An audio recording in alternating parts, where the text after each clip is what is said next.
Assalamualaikum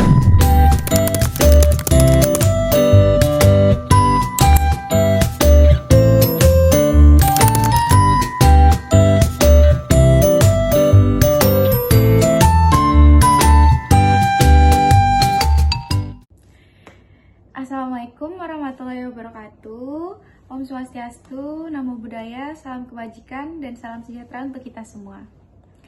Halo semuanya, perkenalkan nama saya Wulan Sofia Kinanti dengan NIM A1B022230. Jadi, saya berasal dari program studi manajemen S1 manajemen semester 5 dengan konsentrasi pemasaran. Jadi, pada video kali ini, saya akan memaparkan materi mengenai aspek hukum dan dalam Indonesia. Jadi, sebelum itu, kita semua harus tahu nih, apa itu hukum dulu. Hukum adalah aturan yang berlaku di masyarakat. Aturan yang harus ditaati. Jadi, apabila kita tidak mentaatinya, kita akan mendapatkan sanksi. Dan hukum ini bersifat memaksa, begitu. Jadi kalau kita tidak mentaatinya, kita akan mendapatkan sanksi. Nah, setelah tahu apa itu hukum, kita juga harus tahu nih apa itu tujuan hukum. Jadi di sini tujuan hukum itu ada 3. Yang pertama itu ada keadilan, yang kedua ada kepastian, dan yang terakhir ada kemanfaatan.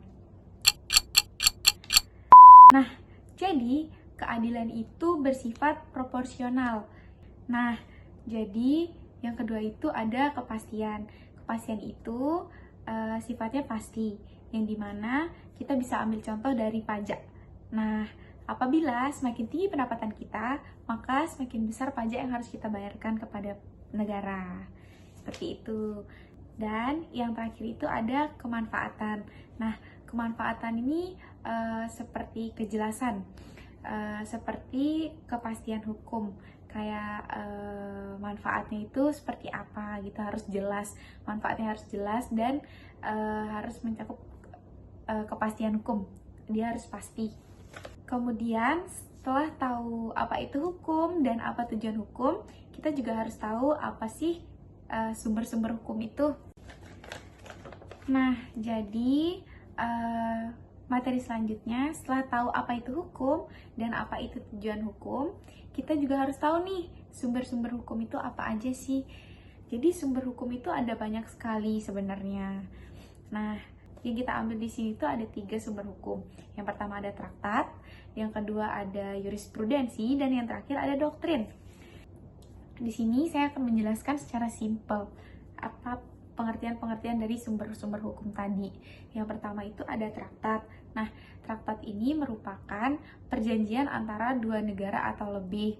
Sedangkan jurisprudensi ini adalah putusan-putusan hakim. Dan yang terakhir itu ada doktrin. Doktrin itu adalah pendapat para ahli yang diterima keberadaannya. Nah, jadi seperti itulah sumber-sumber hukum yang kita bahas pada kali ini. Kemudian, hukum itu tidak dapat terjadi apabila tidak ada manusia.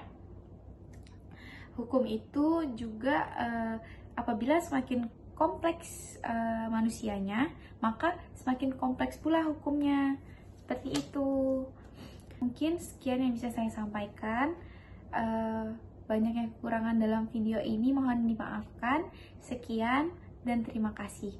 Wassalamualaikum warahmatullahi wabarakatuh.